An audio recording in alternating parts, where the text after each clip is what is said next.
اليوم غادي نهضروا على مشروع كيقدر يبان لكم تقني وبسيط، ولكن في الحقيقة راه عنده واحد التحول جيوسياسي كبير. ميناء الناظور غرب المتوسط. هذا الميناء راه اعلان دخول المغرب لمرحله جديده في الصراع الاقتصادي في المتوسط، ولاول مره المغرب ما بقاش غير بلد كتمر من عنده التجاره والطاقه، ولكن ولا لاعب كيتحكم في جزء من المفاتيح. وباش نفهموا شنو واقع خصنا نرجعوا للجغرافيا. مضيق جبل طارق 14 كيلومتر فقط، ولكن كدوز منه تقريبا 20% من التجاره العالميه، وحوالي 30% من تجارة الطاقة. لسنوات طويلة إسبانيا كانت هي المستفيدة الكبرى عبر ميناء الخزيرات. السفن كتدوز، الفلوس كتدخل، والنفوذ كيزيد. والمغرب كان كيشوف هذه الحركة من الساحل بلا ما يتحكم فيها.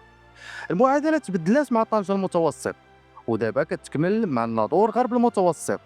هذا الميناء ماشي غير للحاويات، راه مخصص كذلك للطاقة، النفط، الغاز، تخزين وإعادة تحويل.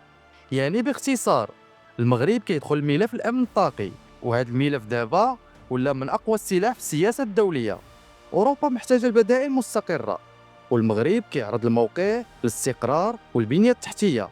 الاستثمار الأولي كيوصل 10 مليار درهم، ولكن الربح الحقيقي راه سياسي واستراتيجي. التحكم في الممرات، جذب الشركات الكبرى، وتقليل التبعية. ومن الناحية الاجتماعية، الجهة الشرقية غادي تخرج من التهميش وتدخل لعالم الصناعة واللوجيستيك والشغل المؤهل. أما القلق الإسباني راه طبيعي، حيث لأول مرة مركز الثقل ما بقاش غير في الشمال.